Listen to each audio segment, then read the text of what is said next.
Nagsisimula ang pelikula kay Cash, isang nagbagong kriminal na ngayon ay namumuhay ng tahimik sa isang bukirin kasama ang kanyang pamangkin na si Savannah at ang kanyang ama na si Finney. Ang nakababatang kapatid na babae ni Cash ay pumanaw ilang taon na ang nakalipas, at si Finney, ang kanyang balo na asawa, ay patuloy na nakikipaglaban sa kalungkutan. Pagkatapos ng kanyang umagang ehersisyo, pumunta si Cash sa katabing bahay upang tingnan si Savannah at ipaalala kay Finney ang mga gawaing bahay. Bukod sa pamamahala ng bukirin, kailangan ding gawin ni Cash ang mga gawaing bahay tulad ng paglilinis ng dumi ng hayop at pagtulong sa mahirap na panganganak ng kabayo, dahil mahalaga ang bawat sandali. Mamaya, plano ni na Savannah at Cash na dumalo sa simbahan para magsimba, ngunit si Finney, na patuloy na pinahihirapan ng kalungkutan dahil sa pagkamatay ng kanyang asawa, ay tumangging sumama sa kanila at nangakong magkikita sila para sa tanghalian sa isang kafe mamaya. Ang mangangaral si Wilder, ay may kasaysayan kay Cash bilang isang dating kriminal mula sa parehong gang, ngunit binago niya ang kanyang buhay matapos makatagpo ng pananampalataya. Si Cash, gayunpaman, iniwan lamang ang kanyang mga kriminal na gawain matapos mamatay ang kanyang kapatid dahil sa mga droga na dati niyang binibenta. Sa kafe, napagtanto ni Cash na hindi pa dumating si Finney, kaya lumabas siya para tawagan ito. Samantala, ang mga gangster sa ilalim ng utos ni Big Cat, na ang pangunahing gangster ng lungsod, ay binebastos si Savannah. Nang makita ang mga gangster na sina Buck at Doe, ay nakialam si Cash, hinihimok silang pakawalin si Savannah at makipag-usap sa kanya. Lumalabas na nang hiram si Finney ng $100,000 mula kay Big Cat upang mapanatili ang bukirin at ngayon ay hindi pa siya nakabayad ng utang. Pinaalalahanan ni Buck at Doe si Cash tungkol sa utang, na nagbabala ng malubhang kahihinatnan kung hindi ito mabayaran. Pagbalik sa bahay, hinarap ni Cash si Finney at nalaman niyang kumuha ito ng utang sa bangko, ngunit si Zack, anak ni Big Cat, ang namamahala sa bangko, na nagpapalubha sa sitwasyon. Isang malaking kriminal na ngayon ang may-ari ng kanilang bukirin at maaari silang paalisin dito kung hindi nila mabayaran ang utang. Samantala, dalawang mababang antas na kriminal, sina Reggie at Harland, ay nakatuklas ng isang nakatagong laboratorio ng droga. Nagpasya silang magnakaw ng ilang mga iligal na gamot, pero nahulog si Reggie sa isang bitag na may matutulis na pangil at namatay. Si Harland, labis na nalulumbay sa pagkamatay ng kanyang kaibigan, sinubukang tumakas ngunit nahuli at ginawang bihag ng mga gwardya ng laboratorio. Pumunta si Cash sa bangko upang makausap si Zack, umaasang malulutas ang mga problema sa pananalapi ng pamilya. Gayunpaman, nalaman na hindi pera ang hinahabol ng mga kriminal, gusto nila ang farm dahil may ibang bagay na nais ng kanilang boss, si Big Cat. Sa panahong ito, bumisita sina Buck at Doe sa bukirin upang kausapin si Finney at ipaalala sa kanya ang utang.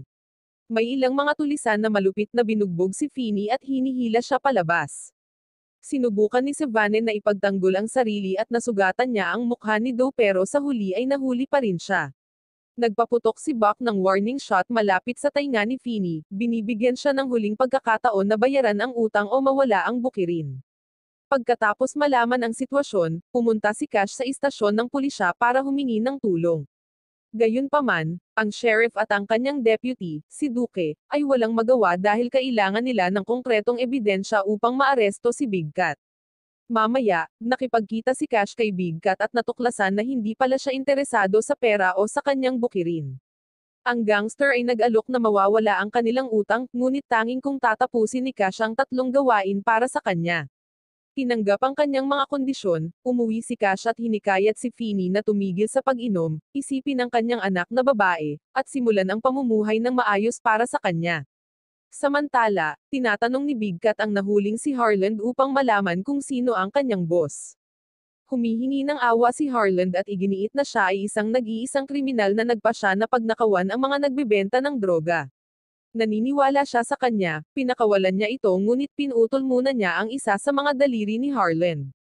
Hindi nagtagal, tumanggap si Cash ng tawag sa telepono na nagsasabing siya at si Buck ay kailangang pumunta sa kanilang unang misyon, sundan si Harland upang matiyak na hindi siya maging banta.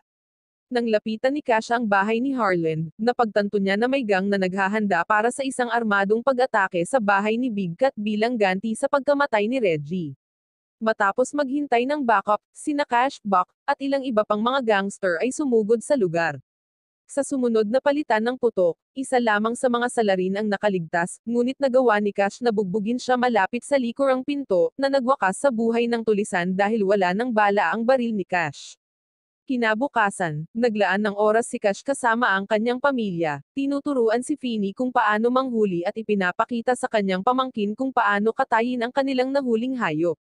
Sa madaling araw, nakatanggap muli si Cash ng tawag tungkol sa pangalawang gawain para kay Big Cat bilang kapalit sa natitirang utang.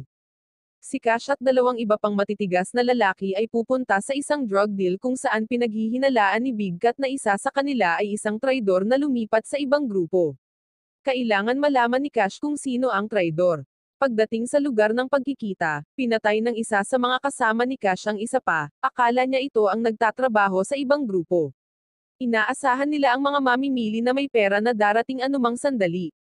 Itinatago ni Cash ang katawan sa kanilang van at ginamit ang telepono ng patay na tao upang magpadala ng babala na mensahe tungkol sa pagtraidor ng kanilang tauhan.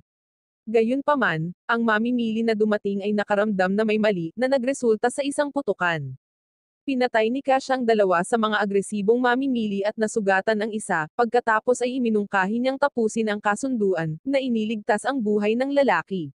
Ibinigay ni Cash ang droga at kinuha ang pera. Mamaya, nakipagkita si Cash kay Feeny para magpalitan sila ng sasakyan at sunugin ang van na may laman na katawan. Pag-uwi, ibinulgar ni Cash kay Feeny na ginagawa niya ang maruruming gawain para sa mga gang upang makamit ang kanyang kalayaan at maibalik ang kanyang bukirin, na may natitirang isang gawain na lamang. Pagkalipas ng ilang panahon, nakipagkita si Cash kay Deputy Sheriff Duque upang planuhin ang paghuli kay Big Cat, alam niyang pagtataksilin siya ng gangster. Si Cash ay determinado na gawin ang lahat ng makakaya upang makulong si Big Cat. Di nagtagal, bumalik si Duque sa trabaho at pinigilan ang tauhan ni Big Cat, isang magandang babae na kumikilos ng hindi maayos na nagresulta sa pag-aresto ni Duque sa kanya matapos makakita ng pakete ng droga sa trunk ng kotse. Isang gabi, hiniling ni Duque kay Cash na markahan ang mga drug lab sa isang mapa, nangako siya na tutulong para mahuli si Big Cat. Si Big Cat, isang makapangyarihang boss ng krimen, ay inimbitahan si Cash sa kanyang hideout kung saan nagtipon-tipon ang kanyang gang. Nalaman pala ni Big Cat ang plano ni Duque na arestuhin siya, kaya kinidnap niya ito. Inutusan niya ang kanyang mga tauhan, sina Buck at Doe, na torturin si Duque. Sinubukan ni Cash na iligtas si Duque sa pamamagitan ng pagmumungkahi na itago siya, ngunit nagalit si Big Cat at pinatay si Duque. Pagkatapos, itinapon niya ang katawan ni Duque sa kanyang mga aso. Binigyan si Cash ng bagong gawain, itapon ang katawan ni Duque. Akala niya ay makakatakas siya matapos ang gawain na iniutos sa kanya, pero wala talagang balak si Big Cat na palayain siya. Kinabukasan ng umaga, natuklasan ni Big Cat na nakikipagtulungan si Cash kay Duque at sinubukan siyang ilantad. Habang minamarkahan ni Cash ang mga drug lab sa mapa, sinubukan ng mga tauhan ni Big Cat na hanapin sina Feeny at ang kanyang anak. Unang beses na nagpunta si Feeny sa simbahan pero nandoon na sina Buck at Doe. Brutal nilang inatake si Feeny at sinubukan pang kidnapin ang kanyang anak na si Savannah. Si Wilder, na kaibigan ni Cash, ay nakialam at pinalayas ang mga gangster. Nalaman ni Cash ang tungkol sa pag-atake at nagmadali siyang pumunta sa ospital pero huli na ang lahat. Namatay si Feeny dahil sa kanyang mga sugat. Sa pagnanais na maghihiganti para sa kanyang bayaw, nanalangin si Cash para sa lakas na labanan ang mga kriminal na nanakit sa kanyang pamilya. Sinimulan ni Cash ang kanyang plano sa pamamagitan ng pagpunta sa unang lokasyon sa mapa. Nakita niya si Doe at isa pang gangster. Sa tamang oras, pinatay ni Cash silang dalawa ngunit nasugatan siya sa isang aksidente sa sasakyan. Nang siya'y magkamalay, sinubukan niyang tumakas pero hindi niya mahanap ang susi ng kanyang kotse.